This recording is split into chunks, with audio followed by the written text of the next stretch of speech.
S Hare Krishna. ಎಲ್ಲರಿಗೂ ಸ್ವಾಗತ. ಶ್ರೀಮದ್ ಭಾಗವತಂ 2ನೇ ಸ್ಕಂದ 10ನೇ ಅಧ್ಯಾಯ ಶ್ಲೋಕ 41. ಸತ್ವಂ ರಜಾತಮ ಇತಿ ದೃಶಾಸುರ ನರ ನಾರಕ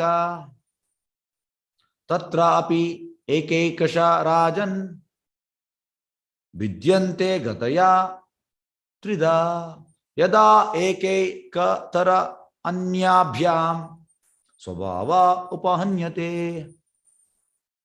ಅನುವಾದ: ಸತ್ವಗುಣ, ರಜೋಗುಣ, ತಮೋಗುಣಗಳೆಂಬ ವಿವಿಧ ಪ್ರಕೃತಿ ಗುಣಗಳಿಗೆ ಅನುಸಾರವಾಗಿ ಬಗೆ ಬಗೆ ಜೀವಿಗಳಿದ್ದಾರೆ. ಅವರನ್ನು ದೇವತೆಗಳು, ಮಾನವ ಜೀವಿಗಳು ಮತ್ತು ನರಕವಾಸಿಗಳ ಜೀವಿಗಳೆಂದು ತಿಳಿಯಲಾಗಿದೆ.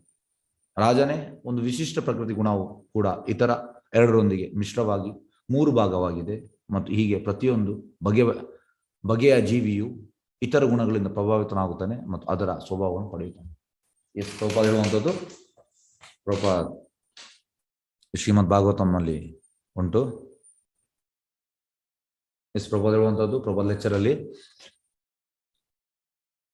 ದೀಸ್ ಗುಣಾಸ್ are there in every living entities. ಎಲ್ಲ ಕಡೆ ಉಂಟು. ಈಗ ಒಂದು ಹಣ್ಣು ಕೊಡುವ ಮರ, ಅದು ಸತ್ವಗುಣ ಅಂತೆ. ಈಗ ಒಂದು ಮರ ಎಂತ ಪ್ರಯೋಜನ ಇಲ್ಲ, ಎಂತ ಕೊಡುವುದಿಲ್ಲ, ಅದು ತಮೋಗುಣ ಅಂತೆ. ಮತ್ತೆ ಪಕ್ಷಿ, ಹಂಸ ಸತ್ವಗುಣ, ಕಾಗೆ ತಮೋಗುಣ. ಪ್ರಾಣಿಗಳಲ್ಲಿ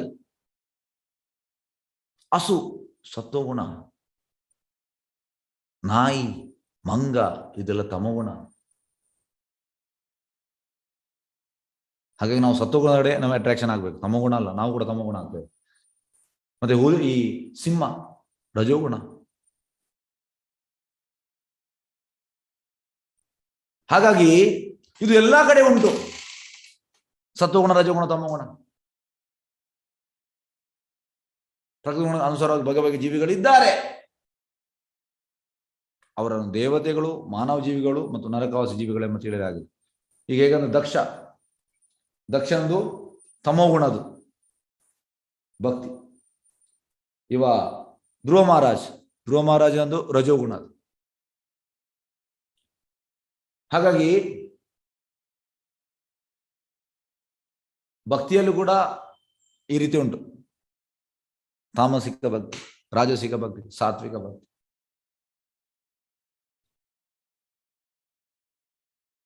ಈಗ ಪ್ರಹ್ಲಾದ್ ಮಹಾರಾಜರು ಸಾತ್ವಿಕ ಭಕ್ತಿ. ಆದ್ರೆ ಅದು ಚೇಂಜ್ ಆಗ್ತದೆ. ಹೇಗೆ ಅಂದ್ರೆ, ಭಕ್ತಿಗೆ ನಾವು ಒಮ್ಮೆ ಎಂತಂದ್ರೆ ಪ್ರಭಾವ ಹೇಳುವಂಥದ್ದು, ಈಗ ಬೆಂಕಿಗೆ ನಾವು ಈಗ ಕೈ ಒಳಗೆ ಬಂದ್ರೆ ಇನಿಷಿಯಲಿ ಅದು ತಾಮಸಿಕ ಭಕ್ತಿ ಇರ್ಬೋದು. ಅದು ಗ್ರಾಜುವಲಿ ಎಂತಾಗ್ತದೆ, ಕೈ ನಾವು ಬೆಂಕಿ ಒಳಗೆ ಆಗ್ತದೆ, ಸುಡ್ತದೆ. ಕೃಷ್ಣ ಪ್ರಜ್ಞೆ ಅಷ್ಟು ಪವರ್ಫುಲ್. ಧ್ರುವ ಮಹಾರಾಜದು ಯಾಕೆಂದ್ರೆ ಈ ವಾಂಟೆಡ್ ಮೆಟೀರಿಯಲ್ ಆಪ್ಯುಲೆನ್ಸ್. ತಂದೆಗಿಂತ ದೊಡ್ಡ ರಾಜ್ಯ ಬೇಕಿತ್ತು, ಅಂದ್ರೆ ಇದು ರಾಜಸಿಕ. ಆ ನಿಟ್ಟಿನಲ್ಲಿ ಹಾಗಾಗಿ ಅವರನ್ನು ದೇವತೆಗಳು, ಮಾನವ ಜೀವಿಗಳು ಮತ್ತು ನರಕವಾಸಿ ಜೀವಿಗಳೆಂದು ತಿಳಿಯಲಾಗಿದೆ. ದೇವತೆಗಳಂದ್ರೆ ಸತ್ವಗುಣ, ಮಾನವ ಜೀವಿಗಳು ರಜೋಗುಣ, ನರಕವಾಸಿಗಳು ತಮೋಗುಣ. ಈ ರೀತಿ ಅಲ್ಲಿ ಹೇಳ್ತಾರೆ. ರಾಜನೇ ಒಂದು ವಿಶಿಷ್ಟ ಪ್ರಕೃತಿ ಗುಣವು ಕೂಡ ಇತರ ಎರಡರೊಂದಿಗೆ ಮಿಶ್ರವಾಗಿ 3 ಭಾಗವಾಗಿದೆ ಮತ್ತು ಹೀಗೆ ಪ್ರತಿಯೊಂದು ಬಗೆಯ ಜೀವಿಯು ಇತರ ಗುಣಗಳಿಂದ ಪ್ರಭಾವಿತನಾಗ್ತದೆ. ನೋಡಿ, ಈಗ ನಿಮ್ಮ ಮಗಳು ಭಕ್ತರೊಟ್ಟಿಗಿದ್ರೆ ಅವರಿಗೆ ಸತ್ವಗುಣ ಅಟ್ರಾಕ್ಟ್ ಆಗ್ತದೆ. ಅದೇ ದುಷ್ಟರ ಸಂಘ ಮಾಡಿದ್ರೆ ಎಂತಾಗ್ತದೆ, ತಮೋಗುಣ. ಮತ್ತೆ ಅವರ ಫ್ರೆಂಡ್ಸ್ ಎಲ್ಲ ರಜೋಗುಣ. ಕೆಲವರು ಹೇಳ್ತಾರೆ ಕ್ಲೋಸ್ ಫ್ರೆಂಡ್ ಅಂದ್ರೆ ಅವ್ರಿಗೆ ಕೂಡ ಇಚ್ಛೆ, ಅದಾಗ್ಬೇಕು ಇದಾಗ್ಬೇಕು, ಅದು ರಾಜಸಿಕ್. ಭಕ್ತರಿಗೆ ಆದ ಇಚ್ಛೆ ಇರೋದಿಲ್ಲ. ಹಾಗಾಗಿ ನಾವು ಯಾವುದು ಸಂಘ ಮಾಡ್ತೇವೆ ಅದು ನಮಗೆ ಸಿಗ್ತದೆ. ಹೀಗೆ ಭಾವಾರ್ಥಕ್ಕೆ ಹೋಗೋ ಭಾವಾರ್ಥ ಅಭಯ ಚರಣಾನಂದ ಭಕ್ತಿ ವೇದ ಸ್ವಾಮಿ ಶೀಲ ಪ್ರಭುಪಾದಕ್ಕೆ. ಜೀವಿಗಳು ವೈಯಕ್ತಿಕವಾಗಿ ಒಂದು ನಿರ್ದಿಷ್ಟ ಪ್ರಕೃತಿ ಗುಣದಿಂದ ಚಾಲಿತರಾಗುತ್ತಾರೆ. ಪ್ರಕೃತಿ ಗುಣ ಒಂದು ಗುಣದಲ್ಲಿರ್ತೇವೆ ನಾವು. ಈಗ ಎಂತಂದ್ರೆ ಇದು ಸೆಲ್ಫ್ ಅಸೆಸ್ಮೆಂಟ್. ನಾವು ಇನ್ನೊಬ್ರಿಗೆ ಹೇಳ್ಬೇಕಂದ್ರೆ ನಮ್ಗೆ ಗೊತ್ತುಂಟು ನಾವು ಯಾವ ಗುಣದಲ್ಲಿದ್ದೇವೆ ಅಂತ. ಸತ್ವಗುಣದವ ಹೇಗಿರ್ತಾನೆ, ಅವನ ಥಾಟ್ ಹೇಗಿರ್ತದೆ, ಹೀಗೆ ನೀಟ್ ಅಂಡ್ ಕ್ಲೀನ್ ಇರ್ತಾನೆ. ಅಂದ್ರೆ ಪ್ರಭುತ್ವ ಒಬ್ಬ ನೋಡುವಾಗಲೇ ಗೊತ್ತಾಗ್ತದೆ ಯಾವ ಗುಣದಲ್ಲಿದ್ದಾನೆ ಅಂತ. ಅವನ ಆಕ್ಟಿವಿಟೀಸ್, ಅವು ಇರುವ ಜಾಗ ಹೇಗಿರ್ತದೆ. ಸತ್ವಗುಣ ಅಂದ್ರೆ ಯಾವಾಗ ಕ್ಲೀನ್. ಈಗ ಹೇಗಂದ್ರೆ, ಈಗ ನಾನು ಚಾಪೆ ಆಗಿ ಮಲಗುವಂಥದ್ದು, ಕ್ಲೀನ್ ಚಾಪೆ, ಏನ್ ಬೆಡ್ ಗಿಡ್ ಏನಿಲ್ಲ, ಜಸ್ಟ್ ಚಾಪೆ ಅಂದ್ರೆ ಅದು ಸ್ವಲ್ಪ ಅಂದ್ರೆ ಸಿಂಪಲ್ ಆಗಿ ಮಲಗುವಂಥದ್ದು. ಹಾಗೆ ಅದೊಂದು ಚಾಪೆಯನ್ನು ಮಡಿಚಿ ಮತ್ತೆ ನಾವಲ್ಲಿ ಕ್ಲೀನ್ ಮಾಡ್ಲಿಕ್ಕೆ ಉಂಟು, ಸತ್ವಗುಣ ಅದು. ಹೇಗಂದ್ರೆ ಈಗ ಎಲ್ಲರೂ ಒಟ್ಟಿಗೆ ಮಲಗುವುದಾದ್ರೆ ಅಲ್ಲಿ ಎಂತ ಮಾಡ್ತೇವೆ ನಾವು, ನೀರು ಹಾಕ್ತೇವೆ. ಹಾಲಲ್ಲೆಲ್ಲ ಮಲಗುವುದಾದ್ರೆ 10 ಮಂದಿ ಬ್ರಹ್ಮಚಾರಿ ಮಲಗುವುದಾದ್ರೆ ಅಲ್ಲಿ ನೀರಾಗಿ ಎಳಿತೇವೆ, ಇಲ್ಲದ್ರೆ ಗುಡಿಸಿ ಒರೆಸ್ಬೇಕು, ಸತ್ವಗುಣ ಅದು. ಆದ್ರೆ ನಾವೆಂತ ಅದೇ ಬೆಡ್ ಅಲ್ಲಿ ಬೆಳಿಗ್ಗೆ ಅದು ಮಾಡಿಸ್ಲಿಕ್ಕಿಲ್ಲ, ಅದರಲ್ಲಿ ಹೋಗಿ ಕೂತ್ಕೊಳ್ಳುವಂಥದ್ದು, ಇದು ತಮೋಗುಣ. ಸ್ನಾನ ಮಾಡ್ಲಿಕ್ಕಿಲ್ಲ, ಟಾಯ್ಲೆಟ್ ಮಾಡಿದ ಮೇಲೆ ಸ್ನಾನ ಮಾಡ್ಲಿಕ್ಕಿಲ್ಲ, ಇದೆಲ್ಲ ಎಂತ, ಬೆಳಿಗ್ಗೆ ಎದ್ದ ಕೂಡಲೇ ಸ್ನಾನ ಮಾಡ್ಬೇಕು. ಎದ್ದ ಕೂಡಲೇ ಹೇಗಂದ್ರೆ ಪ್ರಭುಪಾದ ಹೇಳುವಂಥದ್ದು, ಈ ನೀರಿನಲ್ಲಿ ಎಷ್ಟು ಪೊಟೆನ್ಸಿ ಉಂಟಂತಂದ್ರೆ ನಿಮ್ಮನ್ನು ಫ್ರೆಶ್ ಮಾಡಿಬಿಡ್ತದೆ. ಅದು ಕೂಡ ತಣ್ಣೀರು ಸ್ನಾನ ಮಾಡಿದ್ರೆ ತುಂಬಾ ಒಳ್ಳೆಯದು, ತುಂಬಾ ಒಳ್ಳೆಯದು, ಇನ್ನೂ ಒಳ್ಳೆಯದು. ಹಾಗಾಗಿ ಇದೆಲ್ಲ ಸತ್ವಗುಣ. ಹಾಗಾಗಿ ಒಬ್ಬನ ನೋಡುವಾಗ ಗೊತ್ತಾಗ್ತದೆ ಹೇಗೆ ಅಂತವ, ಯಾವ ಗುಣದಲ್ಲಿ ಇದ್ದಾರೆ ಅಂತ. ಕೆಲವರು ಹೇಳ್ತಾರೆ ನಮ್ಗೆ ಎನರ್ಜಿ ಇಲ್ಲ. ಎಲ್ಲಿ ಎನರ್ಜಿ ಬರೋ, ನೀವು ತಮ್ಮ ಗುಣದಲ್ಲಿದ್ರೆ ಎಲ್ಲಿ ಎನರ್ಜಿ ಬರ್ತದೆ? ಎನರ್ಜಿ ಇಲ್ಲ, ಯಾವಾಗಲೂ ಹೀಗೆ ಇರ್ತಾರೆ. ಪ್ರಭುಪಾದ ಹೇಳ್ತಾರೆ ಕೃಷ್ಣ ಪ್ರಜ್ಞೆ ಅಂದ್ರೆ ಯಾವಾಗಲೂ ಎನರ್ಜಿ ಇರ್ಬೇಕು, ಅಂದ್ರೆ ಸತ್ವಗುಣದಲ್ಲಿ ಇರ್ಬೇಕು, ಬರ್ತದೆ ಆಟೋಮೆಟಿಕ್ ಎನರ್ಜಿ. ಹಾಗೆ ಜೀವಿಗಳು ವೈಯಕ್ತಿಕವಾಗಿ ಒಂದು ನಿರ್ದಿಷ್ಟ ಪ್ರಕೃತಿ ಗುಣ ಚಾಲಿತರಾಗುತ್ತಾರೆ. ಆದರೆ ಅದೇ ಕಾಲದಲ್ಲಿ ಉಳಿದ 2ರಿಂದ ಪ್ರಭಾವಿತರಾಗುವ ಸಂಭವ ಇರುತ್ತದೆ ನೋಡಿ.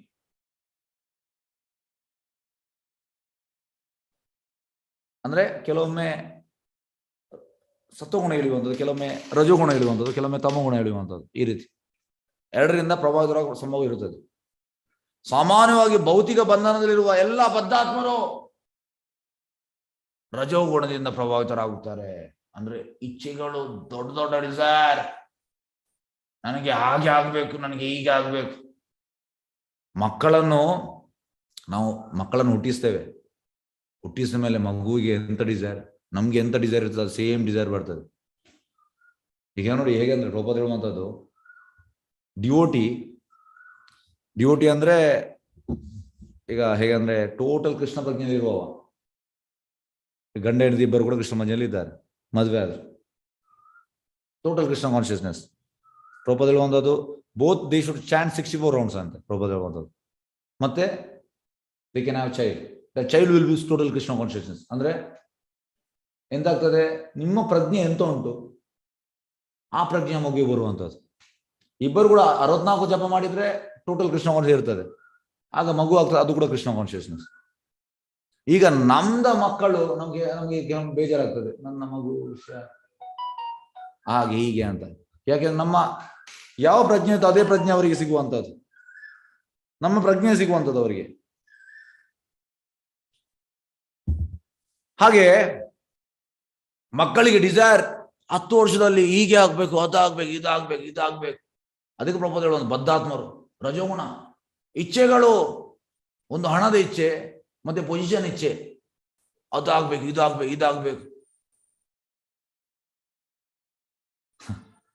ಹಾಗಾಗಿ ಪ್ರಭುಪಾದ ಹೇಳುವಂಥದ್ದು ಬದ್ಧಾತ್ಮರು ರಜೋಗುಣದಿಂದ ಪ್ರಭಾವಿತರಾಗುತ್ತಾರೆ. ಏಕೆಂದ್ರೆ ಅವರಲ್ಲಿ ಪ್ರತಿಯೊಬ್ಬನು ವೈಯಕ್ತಿಕ ಅಪೇಕ್ಷೆಗಳನ್ನು ಪೂರೈಸಿಕೊಳ್ಳಲು ಭೌತಿಕ ಪ್ರಕೃತಿಯ ಮೇಲೆ ಪ್ರಭುತ್ವ ನಡೆಸಲು ಪ್ರಯತ್ನ ಮಾಡಿ. ವೈಯಕ್ತಿಕ ಅಪೇಕ್ಷೆ, ನನಗೆ ಹೀಗೆ ಆಗ್ಬೇಕು, ಇದಿಚ್ಛೆ. ಎಲ್ಲರೂ, ಈ ಪೊಲಿಟಿಷಿಯನ್ ಆಗ್ಲಿ, ವಿಜ್ಞಾನಿಗಳಾಗ್ಲಿ, ಎಲ್ಲರೂ ಇದೇ ಇಚ್ಛೆ. ವ್ಯಕ್ತಿಗತ ಅದಕ್ಕೆ ಒಂದು, ಈಗ ನೋಡಿ ಕೃಷ್ಣ ಬಗ್ಗೆ ಹೇಗೆ ಅಂದ್ರೆ ಪ್ರಭುಪಾದ ಹೇಳುವಂಥದ್ದು, when you come to Krishna consciousness, when you surrender to Prabhupad and Krishna. ಈಗ ನಾವು ಸರೆಂಡರ್ ಆಗಿ ಕೃಷ್ಣ ಪ್ರಜ್ಞೆಗೆ ಬಂದಿದ್ದೇವೆ, ಟೆಂಪಲ್ ಅಲ್ಲಿ ಇರುವಂಥದ್ದು. Then you lose your independence. ನಮ್ಗೆ ಮತ್ತೆ ಇಂಡಿಪೆಂಡೆನ್ಸ್ ಇಲ್ಲ. ಅಂದ್ರೆ ನಾವು ಪ್ರಭುಪಾದ್ ಮತ್ತೆ ಕೃಷ್ಣ ಒಂದು ನಾಯಿ, ಅವ್ರು ಹೇಳಿದ ನಾವು ಕೇಳ್ಬೇಕು, ನಮ್ದು ಇಂಡಿಪೆಂಡೆನ್ಸ್ ಇಲ್ಲ, ಹೋಯ್ತು. ಹಾಗಾಗಿ ನಮಗೆ ವೈಯಕ್ತಿಕ ಅಪೇಕ್ಷೆ ಕೂಡ ಇಲ್ಲ, ಹೋಯ್ತು ಅದು. ಯಾಕೆಂದ್ರೆ ಅವರ ಇಚ್ಛೆ ಪ್ರಕಾರ ನಡೆಯುವಂಥದ್ದು, ಅವರಿಗೆ ಎಂತ ಇಚ್ಛೆ ಉಂಟು, ಅವರ ಡಿಸೈರ್ ಎಂತ, ಅದು ನಮಗೆ ಮಾಡ್ಲಿಕ್ಕೆ ಆಗುದಿಲ್ಲ, ಆದ್ರೂ ಕೂಡ ಟ್ರೈ ಮಾಡುವಂಥದ್ದು. ಆದರೆ ಇದು ಭಕ್ತನ ಲೈಫ್. ಆದರೆ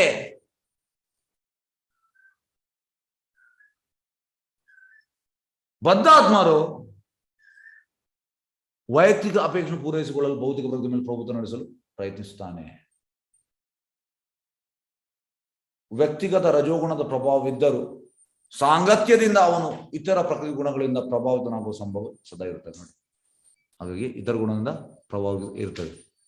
ಸತ್ಸಂಗದಲ್ಲಿದ್ದರೆ ಸತ್ವಗುಣ, ಡೈಲಿ ನಾವು ಭಕ್ತರ ಸಂಘ ಮಾಡ್ತಾ ಇದ್ರೆ ಸತ್ವಗುಣ ಬರ್ತದೆ.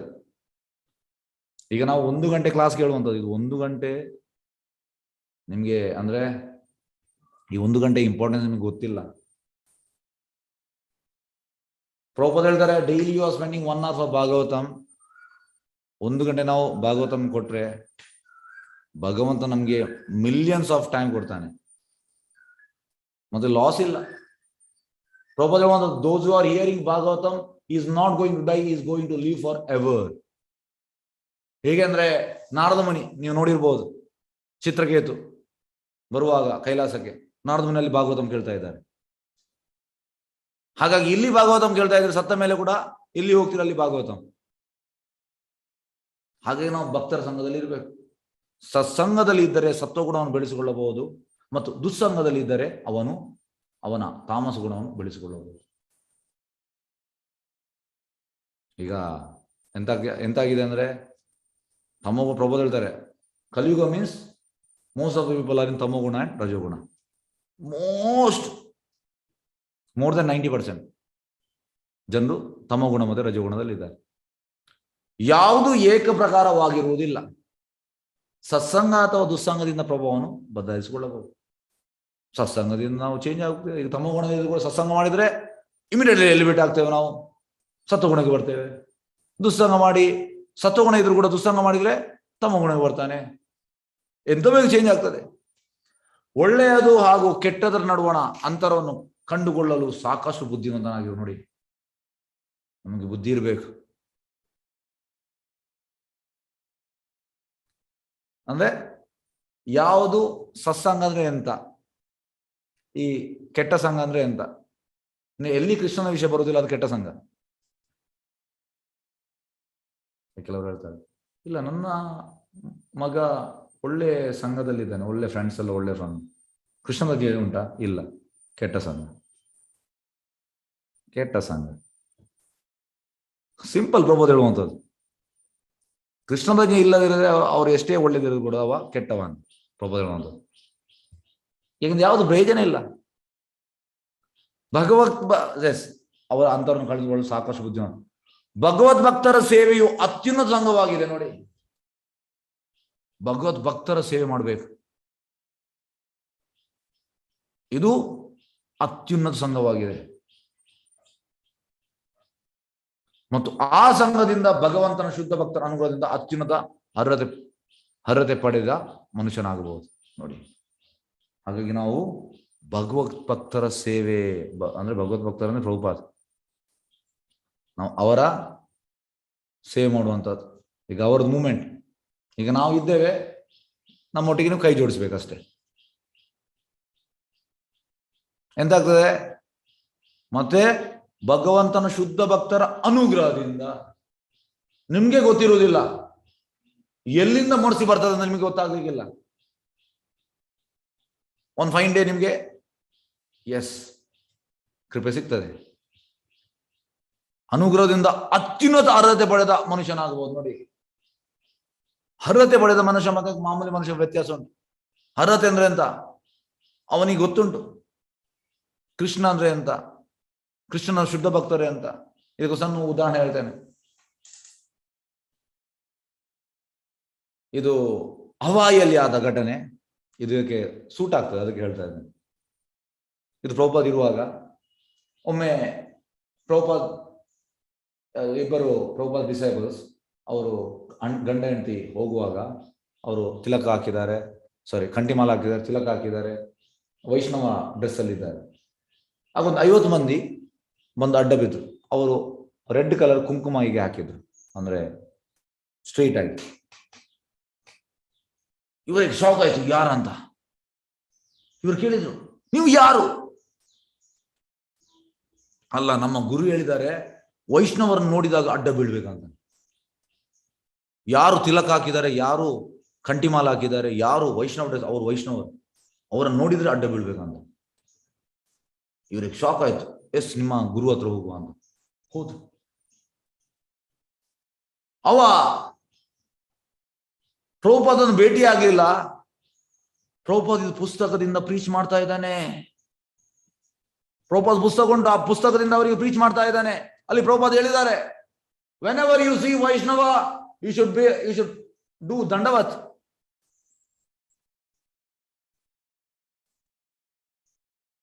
ಮತ್ತೆ ಈ ಶಿಷ್ಯರಿಗೆ ಖುಷಿ ಆಯ್ತು, ಪ್ರಭುಪಾದ ಶಿಷ್ಯರಿಗೆ. ಅವ್ರು ಹೇಳಿದ್ರು ಪ್ರಭುಪಾದಕ್ಕೂ ಖುಷಿ ಆಯ್ತು. ಈಗ ಎಂತಂದ್ರೆ ನಾಮ ಮಾತ್ರ ಚೇಂಜ್ ಅಲ್ಲಿ, ಆದ್ರೆ ಅವ ಪ್ರೀಚ್ ಯಾವ್ದು ಮಾಡ್ತಾ ಇದ್ರು ಪ್ರಭುಪಾದ ಪುಸ್ತಕದಿಂದ. ಮತ್ತೆ ಪ್ರಭುಪಾದ ಅವನಿಗೆ ಕೂಡ ದೀಕ್ಷೆ ಕೊಟ್ರು. ಹಾಗಾಗಿ ಭಗವದ್ ಭಕ್ತರ ಸೇವೆ ನೋಡಿ. ಯಾಕೆಂದ್ರೆ ವೈಷ್ಣವರು ಪ್ರಭುಪಾದರು ಬಂತು, ವೈಷ್ಣವರು ರ್ಯಾರ್, ತುಂಬಾ ರ್ಯಾರ್. ಭಕ್ತಿ ವಿನೋದ್ ಠಾಕೂರ್ ಮಹಾರಾಜ್ ಹೇಳುವಂತದ್ದು,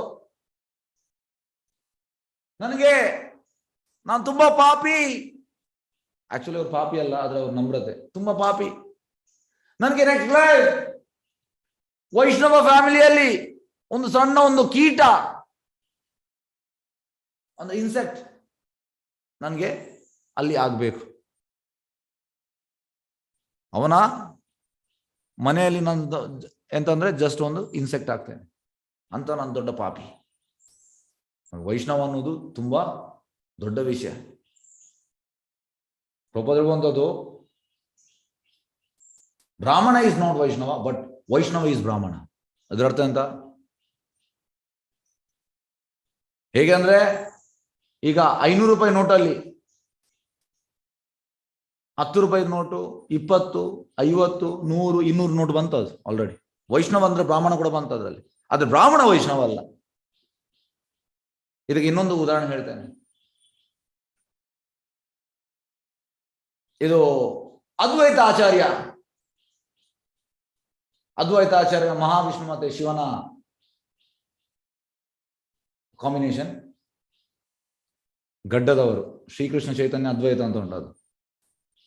ಅವರು ಚೈತನ್ಯ ಮಹಾಪ್ರಭುಗಿಂತ ಮುಂಚೆ ಬರ್ತಾರೆ, ತುಂಬಾ ಸೀನಿಯರ್ ಅವರಿಗಿಂತ. ಅವರು ಶಾಲಿಗ್ರಾಮಕ್ಕೆ ತುಳಸಿ ಹಾಕುವಂಥದ್ದು, ಮತ್ತೆ ಕಾನ್ಸ್ಟೆಂಟ್ ಆಗಿ ಪ್ರೇ ಮಾಡುವಂಥದ್ದು, ಮಹಾಪ್ರಭು ಈ ಬದ್ಧ ಜೀವಿಗಳನ್ನು ನನಗೆ ಚೇಂಜ್ ಮಾಡ್ಲಿಕ್ಕೆ ಆಗ್ತಾ ಇಲ್ಲ, ನೀವು ಬನ್ನಿ. ಆಗ ಅವ್ರದ್ದು ಇಂಟೆನ್ಸ್ ಕರೆಗೆ ಬರುವಂಥದ್ದು ಅದ್ವೈತಾಚಾರ್ಯ. ಹಾಗೆ ಅದ್ವೈತಾಚಾರ್ಯ ಚೈತನ್ಯ ಮಹಾಪ್ರಭು ಕೂಡ ಬ್ರಾಹ್ಮಣ ಫ್ಯಾಮಿಲಿ ಹುಡ್ತಾರೆ, ಅದ್ವೈತಾಚಾರ್ಯ ಕೂಡ ಬ್ರಾಹ್ಮಣ ಫ್ಯಾಮಿಲಿ ಹುಟ್ಟುವಂಥದ್ದು. ಮಾಯಪುರ, ಇದು ಬೆಂಗಾಲದಲ್ಲಿ.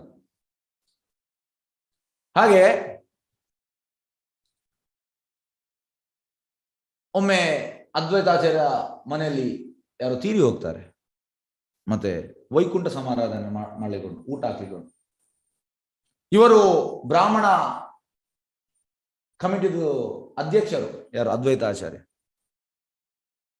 ಹಾಗೆ ಅವರು ಹರಿದಾಸ್ ಠಾಕೂರನ್ನು ಕರೆಯುವಂಥದ್ದು ಊಟಕ್ಕೆ. ಹರಿದಾಸ್ ಠಾಕೂರ್ ಆಕ್ಚುಲಿ ಮುಸ್ಲಿಂ ಫ್ಯಾಮಿಲಿಯಲ್ಲಿ ಹುಟ್ಟಿದ್ದು, ಆದ್ರೆ ಅವರು ವೈಷ್ಣವ, 192 ಮಾಲೆ ಮಾಡ್ತಾ ಇದ್ರು. ಹರಿದಾಸ್ ಠಾಕೂರ್ ಅಂದ್ರೆ ಬ್ರಹ್ಮ. ಹಾಗೆ ಹರಿದಾಸ್ ಠಾಕೂರ್ ಎಸಿಡೇಟ್ ಮಾಡ್ತಾರೆ. ಅದ್ವೈತಾಚಾರ್ಯ, ನೀವು ಯಾಕೆ ನನ್ನನ್ನು ಕರೀತಾ ಇದ್ದೀರಿ? ನಾನು ಶೂದ್ರ, ನಾನು ಮ್ಲೇಚ್ಛ, ನಾನು ತುಂಬಾ ಒಂದು ಹೀನವಾದ ಇದರಲ್ಲಿ ಹುಟ್ಟಿದ್ದೇನೆ. ಹಾಗಾಗಿ ನನಗೆ ನೀವು ಊಟ ಹಾಕಿ ಏನು ಪ್ರಯೋಜನ? ತುಂಬಾ ಬ್ರಾಹ್ಮಣರಿದ್ದಾರೆ, ಅವರಿಗೆ ಊಟ ಹಾಕಿ ಅಂತ ಹೇಳ್ತಾರೆ. ಅದಕ್ಕೆ ಅದ್ವೈತಾಚಾರ್ಯ ಹೇಳುವಂತಹದ್ದು,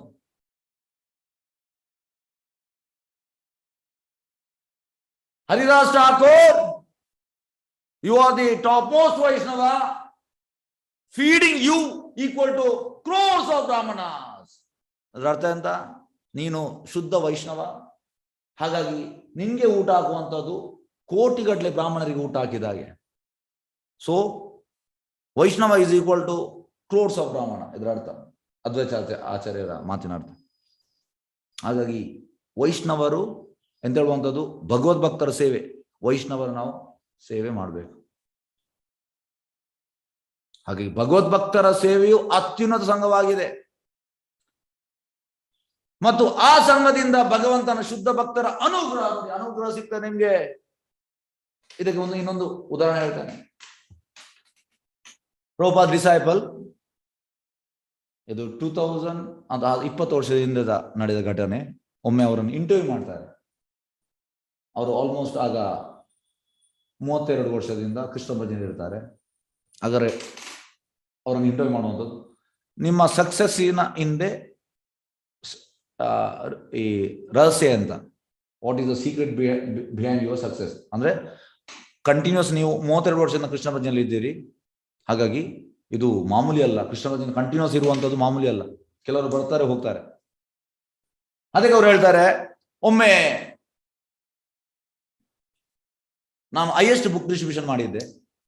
ಹೇಗಿತ್ತಂದ್ರೆ ಪ್ರಭುಪಾದ್, ಯಾರು ಹೈಯೆಸ್ಟ್ ಬುಕ್ ಡಿಸ್ಟ್ರಿಬ್ಯೂಷನ್ ಮಾಡ್ತಾರೆ, ಪ್ರಭುಪಾದ್ ಈಗ ಒಂದು ಟೆಂಪಲ್ಗೆ ಹೋದ್ರೆ ಅಲ್ಲಿ ಪ್ರಭುಪಾದಿಗೆ ಪಾದ ಪೂಜೆ ಆಗ್ತಾ ಇತ್ತು. ಅಂದ್ರೆ ಅದಕ್ಕೆ ನೀರು ಹಾಕಿ, ಅದು ಅವನಿಗೆ ಮಾಡ್ಲಿಕ್ಕೆ, ಯಾರು ಜಾಸ್ತಿ ಬುಕ್ ಡಿಸ್ಟ್ರಿಬ್ಯೂಷನ್ ಮಾಡ್ದ ಅವನು. ಹಾಗೆ ಆ ದಿವಸ ಅವ್ರು ಜಾಸ್ತಿ ಮಾಡಿದ್ರು, ಅವರಿಗೆ ಆ ಅಭಿಷೇಕ ನೀರೆಲ್ಲ ಸಿಕ್ತು. ಅವರು ಅದನ್ನು ಕುಡಿದ್ರು ಎಲ್ಲ ನೀರನ್ನು. ಅವ್ರು ಹೇಳ್ತಾರೆ, ಒಂದ್ ದಿವಸ ನಾನು ಹೈಯೆಸ್ಟ್ ಸೇಲ್ ಮಾಡಿದ್ದೆ, ಆಗ ನನಗೆ ಆ ಪ್ರಭುಪಾದ ಅಭಿಷೇಕ ಅದು ನನಗೆ ಇದು ಸಿಕ್ಕಿದ್ದು, ಚರಣಾಮೃತ. ಅದು 32 ವರ್ಷ ನನ್ನನ್ನು ಕಾಪಾಡದ ಬಂತು ನೋಡಿ. ನನ್ನ 32 ವರ್ಷದ ಸಕ್ಸಸ್ಗೆ ಕಾರಣ ಅದು. ಹಾಗಾಗಿ ಭಗವತ್ ಭಕ್ತರ ಸೇವೆ ಇದು ಅತ್ಯುನ್ನತ ಸಂಘವಾಗಿದೆ. ಮತ್ತು ಈ ಸಂಘದಿಂದ ಭಗವಂತನ ಶುದ್ಧ ಭಕ್ತರ ಅನುಗ್ರಹದಿಂದ ಅತ್ಯುನ್ನತ ಅರ್ಹತೆ ಪಡೆದ ಮನುಷ್ಯನಾಗಬಹುದು. ಇದಕ್ಕೆ ಇನ್ನೊಂದು ಉದಾಹರಣೆ ಹೇಳ್ತಾನೆ. ಒಮ್ಮೆ ಒಬ್ಬ ಹೇಳ್ತಾನೆ ಪ್ರಭುಪಾದ್ ಹತ್ರ, ಪ್ರಭುಪಾದ್ ನಾನು ಭಕ್ತನಾಗಿದ್ದೇನೆ. ಪ್ರಭುಪಾದ್ ನೋಡ್ತಾರೆ ಅವನಿಗೆ, ಹೀಗೆ ಕೃಷ್ಣ ಪ್ರಜ್ಞೆ ಬರೋ ಮುಂಚೆ ನೀನು ಎಂತ ಆಗಿದ್ದೆ? ನಾನೆಲ್ಲ ಬೇಡದ್ ಮಾಡ್ತಿದ್ದೆ, ನಾನು ಪ್ರಾಣಿ ಆಗಿದ್ದೆ. ಈಗ ಎಂತ ಆಗಿದ್ಯಾ? ಭಕ್ತ. ಈಗ ಭಕ್ತ ಅಲ್ಲ, ನೀನು ಮನುಷ್ಯನಾಗಿದ್ಯ. ಭಕ್ತನಾಗುವುದು ದೊಡ್ಡ ವಿಷಯ. ನೀನು ಭಕ್ತನಾಗ್ಲಿಕ್ಕೆ ಪ್ರಯತ್ನ ಮಾಡ್ತಾ ಇದೆಯಾ, ಅದು ಭಕ್ತನಾಗ್ಲಿಲ್ಲ. ಹಾಗಾಗಿ ಇಲ್ಲಿ ಶುದ್ಧ ಭಕ್ತರ ಅನುಗ್ರಹದಿಂದ ಅತ್ಯುನ್ನತ ಆರಾಧನೆ ಪಡೆದ ಮನುಷ್ಯ ಅಂದ್ರೆ ಭಕ್ತರಾಗ್ಬೋದು ನಮ್ಗೆ. ಈಗ ನಾವು ಮನುಷ್ಯರು ಕೆಟ್ಟದ್ದು ಮಾಡ್ತಾ ಇಲ್ಲ. ಕೃಷ್ಣ ಭಜನೆ ಬರುವ ಮುಂಚೆ ನಾವು ಪ್ರಾಣಿಗಳು, ಕೃಷ್ಣ ಭಜನೆ ಬಂದ ಮೇಲೆ ನಾವು ಮನುಷ್ಯರಾಗಿದ್ದೇವೆ. ಆದ್ರೆ ನಮ್ಗೆ ಉನ್ನತ ಅರ್ಹತೆ ಪಡೆದ್ರೆ ನಾವು ಭಕ್ತರಾಗ್ಬೋದು. ನಾವು ಈಗಾಗಲೇ ಇದನ್ನು ನಾರದ ಮುನಿಗಳ ಜೀವನ ಕಂಡಿದ್ದೇವೆ. ಅವರು ಭಗವಂತನ ಶುದ್ಧ ಭಕ್ತರ ಸಹವಾಸ ಮಾತ್ರದಿಂದಲೇ ಭಗವಂತನ ಅತ್ಯುನ್ನತ ಭಕ್ತರಾದ್ರು ನೋಡಿ. ಶುದ್ಧ ಭಕ್ತರ ಸಹವಾಸ ಎಂತಾಯ್ತು, ಅವರು ದಾಸಿಪುತ್ರ ಆಗಿದ್ರು. ಭಕ್ತಿ ವೇದಾಂತಿ ಪರಮಹಂಸರು ಬಂದಿದ್ರು ಚತುರ್ಮಾಸಕ್ಕೆ. ಅವರ ಸೇವೆ ಅವರ ತಾಯಿ ಮಾಡಿದ್ರು, ಇವರು ಕೂಡ ಸ್ವಲ್ಪ ಮಾಡಿದ್ರು. ಮತ್ತೆಂತ ಮಾಡಿದ್ರು ಅವರು ತಿಂದ ಶೇಷ, ಅನ್ನಶೇಷ ಅದನ್ನು ಸ್ವೀಕರಿಸಿದ್ರು. ಅದರಿಂದ ಅವರು ಟೋಟಲ್ ರಿಫಾರ್ಮೇಶನ್ ಆಯ್ತು ನೋಡಿ. ಅವರು ಭಗವಂತನ ಶುದ್ಧ ಭಕ್ತ ಸಹವಾಸ ಮಾತ್ರದಿಂದಲೇ ಭಗವಂತ ಅತ್ಯುನ್ನತ ಭಕ್ತರಾದ್ರು. ಜನ್ಮದ ಅವರೊಬ್ಬ ದಾಸಿಪುತ್ರರಾಗಿದ್ರು. ತಮ್ಮ ತಂದೆ ಯಾರೆಂಬುದು ಅವರಿಗೆ ತಿಳಿದಿರಲಿಲ್ಲ. ಅವರು ತೀರಾ ಕೆಳಮಟ್ಟದ ಶಿಕ್ಷಣವನ್ನು ಪಡೆದಿರಲಿಲ್ಲ. ಕೇವಲ ಭಕ್ತರ ಸಹವಾಸ ಮತ್ತು ಅವರ ಆಹಾರ ಶೇಷ ನೋಡಿ, ಅವ್ರು ತಿಂದ ಬಿಸಾಡಿದನ್ನು ತಿಂದದವರು ಸ್ವೀಕರಿಸಿದ್ರಿಂದ ಅವರು ಕ್ರಮೇಣ ಭಕ್ತರ ದಿವ್ಯ ಗುಣಗಳನ್ನು ಬೆಳೆಸಿಕೊಂಡರು.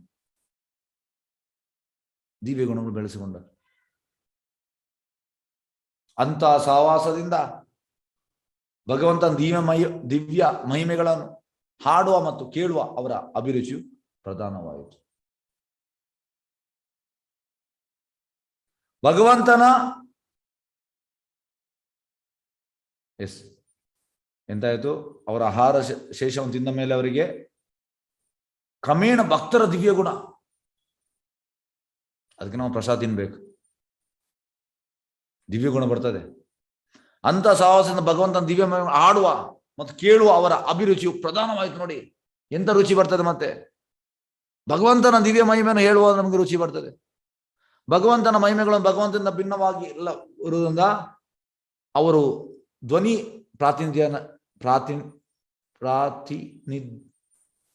ಸಾನ್ನಿಧ್ಯದಿಂದಾಗಿ ಭಗವಂತನೊಂದಿಗೆ ನೇರ ಸಹವಾಸ ಪಡೆದರು. ನೋಡಿ, ನೇರ ಸಹವಾಸ ಭಗವಂತನೊಂದಿಗೆ. ಅದೇ ರೀತಿಯಲ್ಲಿ ಅಜಾಮಿಲನ ಜೀವನವಿದೆ. 6ನೇ ಸ್ಕಂದ. ಅವನೊಬ್ಬ ಬ್ರಾಹ್ಮಣನ ಮಗ ಅಜಾಮಿಲ. ವಿದ್ಯಾವಂತನಾಗಿರೋ, ತುಂಬಾ ಎಜುಕೇಟೆಡ್. ಅವ ಬ್ರಾಹ್ಮಣ ಧರ್ಮಗಳ ಆಚರಣೆಯಲ್ಲಿ ಸಮರ್ಪಕ ತರಬೇತಿ ಪಡೆದಿದ್ದ. ಇವೆಲ್ಲ ಇದ್ದರೂ ವೈಶ್ಯ ದುಸ್ಸಾಹಸದಿಂದ ಮಾಡಿದ್ರಿಂದ ಮಾನವೀಯ ಅತಿ ಕೀಳು ಸ್ಥಿತಿಯಾದ ಚಂಡಾಳ ಆದವ ಅಧಮ ಗುಣ ಮಾರ್ಗದಲ್ಲಿ ಅವನು ಇರಿಸಲಾಯಿತು. ಅದನ್ನ ಭಾಗವತವು ಯಾವಾಗಲೂ ಮುಕ್ತಿದ್ವಾರದ ತೆರೆಯುವಿಕೆಗಾಗಿ ಮಹತ್ ಅಥವಾ ಮಹಾತ್ಮರ ಸಹವಾಸ ಮಾಡಲು ಸೂಚಿಸುತ್ತದೆ. ಮಹಾಜನ ಗತಸ್ಥ ಪಂಥ, ಅದು ನಾವು ಮಹಾತ್ಮರ ಸಂಘ ಮಾಡಬೇಕು. ಭೌತಿಕ ಪ್ರಪಂಚದ ಮೇಲೆ ಪ್ರಭುತ್ವದಲ್ಲಿ ತೊಡಗಿದ ವ್ಯಕ್ತಿಗಳ ಸಂಘವೆಂದರೆ ನರಕದ ಅಂಧಕಾರಮಯ ವಲಯವನ್ನು ಪ್ರವೇಶಿಸಿದ ಹಾಗೆ. ಅದಕ್ಕೆ ಈಗ ನೋಡಿ, ಕೆಲವೆಲ್ಲ ಭೌತಿಕದಲ್ಲಿ ತುಂಬಾ ಅವನಿಗೆ ಆಸಕ್ತಿ ಇರ್ತದೆ.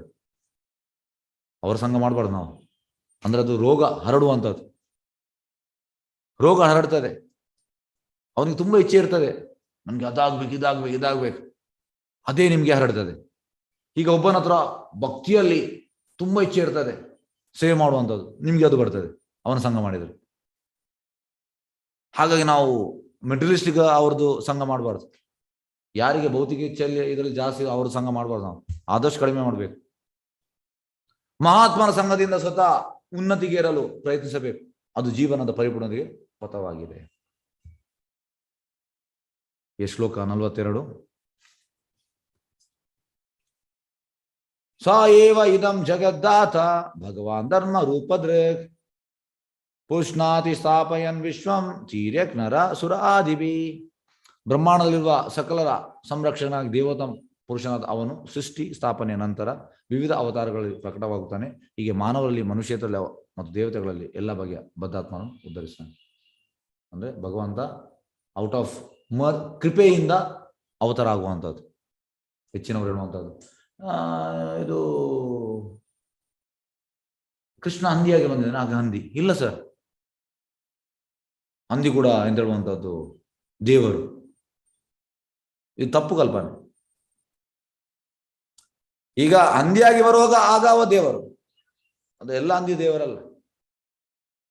ಇದು ನಾವು ತಿಳಿಬೇಕು. ಹಂದಿಯನ್ನು ನಾವು ಇದು ಮಾಡ್ತೇವೆ, ಈ ರೀತಿ ಹೇಳ್ತೇವೆ. ಅಂದ್ರೆ ಇದೆಲ್ಲ ಎಂತ ಹೇಳುವಂಥದ್ದು ಮಾಯವಾದಿ ಭಾಷೆ. ಅಂದ್ರೆ ಅವರಿಗೆ ಅವರು ದೇವರಾಗಬೇಕು, ಅದಕ್ಕೆ ಈ ರೀತಿ ಹೇಳುವಂಥದ್ದು. ಎಸ್ ಭಾವಾರ್ಥ ಬೈ ಡಿವೈನ್ ಗ್ರೇಸ್ ಅಭಯ ಚರಣಾರವಿಂದ ಭಕ್ತಿವೇಂದ್ರ ಸ್ವಾಮಿ ಶಿಲಪ್ರಭಾದಿಗೆ ಇತರ ಅನೇಕ ರೂಪಗಳಲ್ಲೂ ಕೂಡ ಸ್ವತಃ ಅವತರಿಸ್ತಾನೆ. ಆದರೆ ಅವನ ಬಗ್ಗೆ ಅರಿವಿಲ್ಲದ ಮಂದಮತಿಗಳು, ನೋಡಿ ಇವರಿಗೆಲ್ಲ ಅರಿವಿಲ್ಲ, ಹಾಗೆ ಎಂತೆಂತ ಹೇಳ್ತಾರೆ. ಅವನು ಮಾನವ ಸಮಾಜದಲ್ಲಿ ಮಾನವನಂತಿದ್ದರೂ ಅವನನ್ನು ಕಡೆಗಣಿಸ್ತಾನೆ. ಆದ್ದರಿಂದ ಭಗವದ್ಗೀತೆಯಲ್ಲಿ 9.11 ಭಗವಂತನು ಹೇಳುತ್ತಾನೆ, ಅವಜಾನಂದಿ ಮಾಮೂಢ ಮಾನುಷ ತನ್ನ ಆಶ್ರಿತ ಪರಂಭಾವ ಅಜಾನಂತೋ ಮಮ ಭೂತ ಮಹೇಶ್ವರ. ಇನ್ನೊಂದು ಶ್ಲೋಕದಲ್ಲಿ ನಾವು ಈ ಆಗಲೇ ಚರ್ಚಿಸುವಂತೆ ಭಗವಂತನು ಎಂದಿಗೂ ಭೌತಿಕ ಸೃಷ್ಟಿಯ ಉತ್ಪತ್ತಿ ಎಲ್ಲವೆಂದು ತೀರ್ಮಾನಿಸಲಾಗಿದೆ. ನೋಡಿ, ಮಾಯವಾದಿಗಳು ಅಂತ ಹೇಳುವಂಥದ್ದು ಭಗವಂತ ಭೌತಿಕ ಸೃಷ್ಟಿಯ ಉತ್ಪತ್ತಿ. ಸೃಷ್ಟಿ ಮೇನ್, ಪ್ರಕೃತಿ ಮೇನ್, ಅವಳಿಂದ ಬಂದದ್ದು. ಶಕ್ತಿ ಅಲ್ಲ. ಅವನ ದಿವ್ಯ ಸ್ಥಿತಿಯು ಯಾವಾಗಲೂ ಬದಲಾಗುವುದಿಲ್ಲ. ನೋಡಿ, ಅವ ಇಲ್ಲಿ ಬಂದರೂ ಕೂಡ ಗೋಲೋಕದ ಫಾರ್ಮಲ್ಲಿ ಬರುವಂಥದ್ದು, ಸಚಿದಾನಂದ ಫಾರ್ಮಲ್ಲಿ ಬದಲಾಗುವುದಿಲ್ಲ. ಅವನು ಜ್ಞಾನಾನಂದಗಳ ನಿತ್ಯ ರೂಪನಾಗಿದ್ದಾನೆ ಮತ್ತು ಅವನು ತನ್ನ ಮಹಾ ಇಚ್ಛೆಯನ್ನು ತನ್ನ ವಿವಿಧ ಶಕ್ತಿಗಳನ್ನು ನಿರ್ವಹಿಸ್ತಾನೆ. ಬೇರೆ ಬೇರೆ ಶಕ್ತಿ ಉಂಟು, ಶಕ್ತಿಗಳಿಗೆ ಅವ ಜವಾಬ್ದಾರಿ ಕೊಟ್ಟಿದ್ದಾನೆ, ಅವ್ರು ಮಾಡ್ತಾ ಇದ್ದಾರೆ ಕೆಲಸ. ಆದ್ರಿಂದ ಅವನು ತನ್ನ ಯಾವ ಕಾರ್ಯಗಳ ಪರಿಣಾಮಕ್ಕೆ ಒಳಗಾಗುವುದಿಲ್ಲ. ಹೇಗೆ ಒಳಗಾಗ್ತಾನೆ? ಭಗವಂತ ಯಾವ ಕಾರ್ಯಗಳ ಪರಿಣಾಮಕ್ಕೆ ಒಳಗಾಗುವುದಿಲ್ಲ. ಅವ ಸ್ವರಾಟ್, ಪೂರ್ತಿ ಇಂಡಿಪೆಂಡೆಂಟ್. ಅವನು ಕ್ರಿಯೆ ಪ್ರತಿಕ್ರಿಯೆಗಳ ಅಂತ ಎಲ್ಲ ಕಲ್ಪನೆಗಳು ಅತೀತನಾಗಿದ್ದಾನೆ. ಹೇಗಂದ್ರೆ ಈ 14ನೇ ಅಧ್ಯಾಯದ 26ನೇ ಶ್ಲೋಕ, ಮಾಂಸ ಅವ್ಯಾಭಿಚಾರಿಣಿ ಭಕ್ತಿ ಯೋಗನ ಸೇವೆ ಸಗುಣಾ ಸಮದಿತ್ಯತಾನೆ ಬ್ರಹ್ಮಭೂಯ ಕಲ್ಪತೆ. ಈಗ ಯಾರು ಭಕ್ತಿ ಸೇವೆ ತಗೊಳ್ತಾನೆ ಅವ ಗುಣದಿಂದ ಅತೀತನಾಗ್ತಾನೆ, ಶುದ್ಧ ಸತ್ವಕ್ಕೆ ಹೋಗ್ತಾನೆ. ಮತ್ತೆ ಮಾಯಾವಾದಿಗಳ ಒಂದು ಕೃಷ್ಣ ಗುಣದಲ್ಲಿದ್ದಾನೆ. ಹೇಗೆ? ಒಂದಕ್ಕೊಂದು ಮ್ಯಾಚ್ ಆಗುವುದಿಲ್ಲ. ಶುದ್ಧ ಭಕ್ತರೇ ಗುಣಾತೀತರಾಗುವಾಗ ಕೃಷ್ಣ ಹೇಗೆ ಗುಣದಲ್ಲಿರುವಂಥದ್ದು? ಅವ ಅತೀತ, ಗುಣಾತೀತ. ಅವ ಎಲ್ಲ ಕಲ್ಪನೆಗೂ ಅತೀತನಾಗಿದ್ದಾನೆ. ಭೌತಿಕ ಜಗದಲ್ಲಿ ಅವನು ಗೋಚರನಾದರೂ ಕೂಡ ಆ ಪ್ರಕಟಣೆಯು ಅವನ ಅಂತರಂಗ ಶಕ್ತಿ ಮಾತ್ರವಾಗಿರುತ್ತದೆ ನೋಡಿ. ಅಂತರಂಗ ಶಕ್ತಿ ಅಂದ್ರೆ ರಾಜರಾಣಿ, ಯೋಗಮಾಯ ಪೊಟೆನ್ಸಿ. ನಾವೀಗ ಎಲ್ಲ ಮಹಾಮಾಯ ಪೊಟೆನ್ಸಿಯಲ್ಲಿ ಇದ್ದೇವೆ. ಅಂತರಂಗ ಶಕ್ತಿಯಿಂದ ಆದ ಕಾರಣ ಯಾರು ಅಡ್ವಾನ್ಸ್ ಆಗಿದ್ದಾರೆ ಅವರಿಗೆ ಕಾಣ್ತದೆ, ಅದು ಎಲ್ಲರಿಗೂ ಇಲ್ಲ. ಏಕೆಂದ್ರೆ ಭೌತಿಕ ಜಗತ್ತಿನ ಸತ್ ಮತ್ತು ಅಸತ್ ಕಲ್ಪನೆಗಳನ್ನು ಅವನು ಮೀರಿದ್ದಾನೆ. ಸತ್ ಅಂದ್ರೆ ಬ್ರಹ್ಮನ್, ಸಾರಿ ಎಸ್ ಸತ್ ಬ್ರಹ್ಮನ್, ಓಕೆ ಸಾರಿ ಸತ್ ಅಂದ್ರೆ ಕೃಷ್ಣನಿಗೆ ರಿಲೇಟೆಡ್ ಈ 17th ಚಾಪ್ಟರ್, ಸಾರಿ ಯಾವುದೆಲ್ಲ ಕೃಷ್ಣ ಕರ್ಮ ಅದು ಸತ್, ಯಾವುದೆಲ್ಲ ಕೃಷ್ಣನಿಗೆ ರಿಲೇಟೆಡ್ ಅದು ಅಸತ್. ಏಕೆಂದ್ರೆ ಭೌತಿಕ ಜಗತ್ತಿನ ಸತ್ ಮತ್ತು ಅಸತ್ ಕಲ್ಪನೆಗಳು ಅವನು ಮೀರಿದ್ದಾನೆ. ಭೌತಿಕ ಪ್ರಪಂಚದಲ್ಲಿ ಮೀನು ಅಥವಾ ಹಂದಿಯನ್ನು ಮಾನವನಿಗಿಂತ ಕೀಳೆಂದು ಪರಿಗಣಿಸಬಹುದು. ಆಕ್ಚುಲಿ ಕೀಳು, ಏಕೆಂದ್ರೆ ಈ ಮೀನು ಆಗಿ, ಈ ಪಕ್ಷಿ, ಸಾರಿ ಮೀನು ಆಗಿ, ಮರಗಳಾಗಿ, ಕೀಟ ಆಗಿ, ಮತ್ತೆ ಪಕ್ಷಿಯಾಗಿ, ಮತ್ತೆ ಪ್ರಾಣಿ, ಮತ್ತೆ ಮನುಷ್ಯ. ಹಾಗಾಗಿ ಮನುಷ್ಯನ ಶ್ರೇಷ್ಠ ಜನ್ಮ, ಉಳಿದಕ್ಕೆ ಕಂಪೇರ್ ಮಾಡೋದು ಅದು ಕೀಳು, ಮಾನವನ ಕೀಳನ್ನು ಪರಿಗಣಿಸಬಹುದು. ಆದರೆ ಭಗವಂತನು ಮೀನು ಅಥವಾ ಹಂದಿಯಂತೆ ಪ್ರಕಟವಾದಾಗ ಅವನು ಭೌತಿಕ ಕಲ್ಪನೆಯಲ್ಲಿರುವ ಈ ಎರಡು ಆಗಿರುವುದಿಲ್ಲ ನೋಡಿ. ಇದು ನಾವು ತಿಳಿಬೇಕು. ಈಗ ಮೀನಿನ ರೂಪದಲ್ಲಿ ಮತ್ಸ್ಯಾವತಾರ ಬರ್ತಾನೆ, ಭಗವಂತ ಮೀನಲ್ಲ, ಅವನಿಗೆ ಹೇಗೆ ಬೇಕಾದ್ರೂ ಬರ್ಬೋದು. ಅವನಿಗೆ ಜನರು ಈ ರೀತಿ ಯೋಚನೆ ಮಾಡ್ತಾರೆ, ಇದು ತಪ್ಪು. ಪ್ರತಿಯೊಂದು ಸಮಾಜದಲ್ಲೂ ಅಥವಾ ಜೀವರಾಶಿಗಳಲ್ಲಿ ಅವನು ಆವಿರ್ಭವಿಸಬಹುದು ಅವನ ಅವಾಜ ಕೃಪೆಯ ಕಾರಣದಿಂದ. ಎಲ್ಲಿ ಯಾವುದಲ್ಲಿ ಕೂಡ ಅವನು ಎಂತ ಹೇಳುವಂಥದ್ದು ಆವಿರ್ಭವಿಸಬಹುದು. ಎಲ್ಲಿ ಬೇಕಾದ್ರೂ ಮೀನಿನ ರೂಪದಲ್ಲಿ, ಹಂದಿಯ ರೂಪ, ಯಾವುದ್ರ ರೂಪದಲ್ಲಿ ಕೂಡ. ಯಾಕಂದ್ರೆ ಅದು ಟೋಟಲಿ ಸ್ವರಾಟ್. ಹಾಗಾಗಿ ಅವ್ನು ಮಾಡುವಂಥದ್ದು ಎಂತ, ಅವನ ಅವಾಜ ಕೃಪೆಯಿಂದ, ಕಾಸ್ಲೆಸ್ ಮರ್ಸಿ, ಅದು ಕೃಪೆ. ಅವನಿಗೆ ಬರ್ಬೇಕಂದಿಲ್ಲ, ಅವ ಅಲ್ಲಿಯೇ ಎಂತ ಹೇಳುವ ಕೃಷ್ಣ ಪೂರ್ಣ ಅಲ್ಲಿ ಕಂಪ್ಲೀಟ್ ಆದ್ರೂ ಕೂಡ ಇಲ್ಲಿ ಬರ್ತಾನೆ, ನಮ್ಮ ಮೇಲೆ ಕರುಣೆ. ಅವನನ್ನು ಅವುಗಳಲ್ಲಿ ಒಬ್ಬನೆಂದು ಎಂದಿಗೂ ಪರಿಗಣಿಸಬಾರದು. ಜನ ಹೇಳುವಂಥದ್ದು ಅವ ಮೀನಾಗಿ ಬಂದಿದ್ದಾನೆ, ಅವು ಕೂಡ ಮೀನು, ಹಂದಿಯಾಗಿ ಬಂದ ಹಂದಿ. ಇಲ್ಲ ಸರ್, ತಪ್ಪು ಇದು. ಒಳ್ಳೆಯದು ಮತ್ತು ಕೆಟ್ಟದ್ದು, ಮೇಲು ಮತ್ತು ಕೀಳು, ಮುಖ್ಯ ಮತ್ತು ಅಮುಖ್ಯ ಎಂಬ ಭೌತಿಕ ಕಲ್ಪನೆಗಳು ಭೌತಿಕ ಶಕ್ತಿಯ ಪರಿಗಣನೆಗಳಾಗುತ್ತವೆ. ಇದೆಲ್ಲ ಭೌತಿಕ ಪರಿಗಣನೆ, ಮೇಲು ಕೀಳು, ಮುಖ್ಯ ಅಮುಖ್ಯ. ಪರಮಪ್ರಭು ಅಂತ ಎಲ್ಲ ಕಲ್ಪನೆಗಳಿಗೆ ಅತೀತನಾಗಿದ್ದಾನೆ. ಪರಂಭಾವ ಅಥವಾ ದಿವ್ಯ ಪ್ರಕೃತಿ ಎನ್ನುವ ಪದಗಳನ್ನು ಭೌತಿಕ ಕಲ್ಪನೆಗೆ ಎಂದು ಹೋಲಿಸಬಾರದು. ದಿವ್ಯ ಪ್ರಕೃತಿ, ದಿವ್ಯ ಅಂದ್ರೆ ಟ್ರಾನ್ಸೆಂಡೆಂಟಲ್, ಅದಕ್ಕೆ ನಾವು ಭೌತಿಕ ಹೋಲಿಸಲಿಕ್ಕೆ ಇಲ್ಲ. ಸರ್ವಶಕ್ತನಾದ ಭಗವಂತನ ಶಕ್ತಿಗಳು ಸದಾ ಒಂದೇ ಆಗಿರುತ್ತದೆ. ಇಲ್ಲಿ ಬರುವಾಗ ಕೂಡ ಒಂದೇ, ಗೋಲಕದಲ್ಲಿರುವಾಗ ಒಂದೇ. ಶಕ್ತಿ ಚೇಂಜ್ ಆಗುವುದಿಲ್ಲ. ಅವನು ಅಧಮ ಪ್ರಾಣಿಯ ರೂಪ ಧರಿಸಿದರಿಂದ ಅವು ಕುಗ್ಗುವುದಿಲ್ಲವೆಂಬುದನ್ನು ಮರೆಯಬಾರದು. ಈಗ ಹಂದಿ ಅಧಮ ಪ್ರಾಣಿ, ಅದರಲ್ಲಿ ಬರುವಾಗ ಅವನ ಇದು ಎಂತ ಹೇಳುವಂಥದ್ದು, ಧರಿಸಿದ್ರಿಂದ ಅವ ಕುಗ್ಗುವುದಿಲ್ಲ, ಅಂದ್ರೆ ಅವನ ಶಕ್ತಿ ಕುಗ್ಗುವುದಿಲ್ಲ. ಶ್ರೀರಾಮ, ಶ್ರೀಕೃಷ್ಣ ಮತ್ತು ಮೀನು ಹಾಗೂ ಹಂದಿಗಳಂತ ಅವನ ಅವತಾರಗಳಲ್ಲಿ ಯಾವ ವ್ಯತ್ಯಾಸವಿಲ್ಲ, ಎಲ್ಲ ಒಂದೇ. ಮತ್ಸ್ಯ ಆಗಲಿ, ಕೂರ್ಮ, ವರಹ, ರಾಮ, ಕೃಷ್ಣ ಎಲ್ಲ ಒಂದೇ. ಅವನು ಸರ್ವ ವ್ಯಾಪ್ತ, ಏಕಕಾಲದಲ್ಲಿ ಅವನು ಪ್ರತಿಯೊಂದರಲ್ಲೂ ಪ್ರತಿಯೊಂದು ಸ್ಥಳದಲ್ಲೂ ಇರುತ್ತಾನೆ, ಎಲ್ಲ ಕಡೆ ಇದ್ದಾನೆ. ಅಚಿಂತ್ಯ, ಭೇದ ಅಭೇದ ತತ್ವ ಇದು, ಟೋಟಲ್ ಇನ್ಕನ್ಸೀವೇಬಲ್. ಆದರೆ ಮಂದಮತಿಯಾದ ಮೂರ್ಖ ವ್ಯಕ್ತಿಯು ಭಗವಂತನ ಪರಂಭಾವವನ್ನು ಅರಿಯದೆ ಪರಂಪ್ರಭು ಮನುಷ್ಯ ಅಥವಾ ಮೀನಿನ ರೂಪವನ್ನು ಹೇಗೆ ಧರಿಸುವನು ಎಂಬುದನ್ನು ತಿಳಿಯಲಾರ. ಆದರೆ ಮೂರ್ಖರಿಗೆ ಇದು ಅರ್ಥ ಆಗುವುದಿಲ್ಲ. ಬಾವಿಯಲ್ಲಿನ ಕಪ್ಪೆ ನೋಡಿ, ಎಕ್ಸಾಂಪಲ್ ಎಂತ ಕೊಡ್ತಾರೆ ಪ್ರಭುಪಾದ್. ಬಾವಿಯಲ್ಲಿನ ಕಪ್ಪೆ ಸಮುದ್ರವು ಬಾವಿಯಂತಿರುತ್ತದೆ ಎಂದು ಭಾವಿಸುತ್ತದೆ. ಅಂದ್ರೆ ನನ್ನ ಒಂದು 50 ಫೀಟ್ ಉಂಟು, ಅದೊಂದು 150 ಫೀಟ್, ಹಬ್ಬಬ್ಬ ಅಂದ್ರೆ ಒಂದು 200 ಫೀಟ್ ಇರ್ಬೋದು ಅಂತ ಎಣಿಸ್ತದೆ. ಆದರೆ ಸಮುದ್ರ ಎಷ್ಟು ದೊಡ್ಡ ವಿಶಾಲ, ತುಂಬಾ ವಿಶಾಲ. ಆದ್ರೆ ಬಾವಿ ಕಪ್ಪೆ ಆ ರೀತಿ ಯೋಚನೆ ಮಾಡುವಂಥದ್ದು. ಅವನ ಜ್ಞಾನದ ಮಟ್ಟಕ್ಕೆ ಅನುಗುಣವಾಗಿ ಹೋಲಿಸುತ್ತಾನೆ. ಬಾವಿಯಲ್ಲಿನ ಕಪ್ಪೆಯು ಸಮುದ್ರದ ಕಲ್ಪನೆಯನ್ನು ಕೂಡ ಮಾಡಲಾರದು. ಅಂತ ಕಪ್ಪೆಗೆ ಸಮುದ್ರದ ಮಹತ್ತನ್ನು ತಿಳಿಸಿದಾಗ ಅದು ಸಮುದ್ರವು ಬಾವಿಗಿಂತ ಸ್ವಲ್ಪ ದೊಡ್ಡದು, ಅಂದ್ರೆ ಸ್ವಲ್ಪ ದೊಡ್ಡದಿರ್ಬೋದು, ಆ ರೀತಿ ಯೋಚನೆ ಮಾಡ್ತದೆ, ಇರೋ ಒಂದು ಕಲ್ಪನೆ ಹೊಂದುತ್ತದೆ. ಅದರಂತೆ ಭಗವಂತನ ದಿವ್ಯ ಜ್ಞಾನದ ವಿಷಯದಲ್ಲಿ ಮೂಢನಾದವನಿಗೆ ಪ್ರಭು ವಿಷ್ಣುವು ಹೇಗೆ ಜೀವಿಗಳ ಪ್ರತಿ ಸಮಾಜದಲ್ಲೂ ಸಮಾನವಾಗಿ ಸ್ವಯಂ ವ್ಯಕ್ತನಾಗುವುದೆಂದು ತಿಳಿದುಕೊಳ್ಳಲು ಕಷ್ಟವಾಗ್ತದೆ. ಮೂಢರಿಗೆ ಇದು ಅರ್ಥವಾಗುವುದಿಲ್ಲ. ಹಾಗೆ ನಾವು ಮೂಢರಾಗಬಾರ್ದು, ನಾವು ಬುದ್ಧಿವಂತರಾಗಬೇಕು. ಬುದ್ಧಿವಂತರಂದ್ರೆ ಕೃಷ್ಣ ಪ್ರಜ್ಞೆಯನ್ನು ಆಕ್ಸೆಪ್ಟ್ ಮಾಡಬೇಕು. ಇದು ಬುದ್ಧಿವಂತಿಕೆ. ಎಸ್ ಕೃಷ್ಣ ಚೈತನ್ಯ ಶ್ರೀಲ ಪ್ರಭುಪಾದ್ ಕೀ ಜೈ.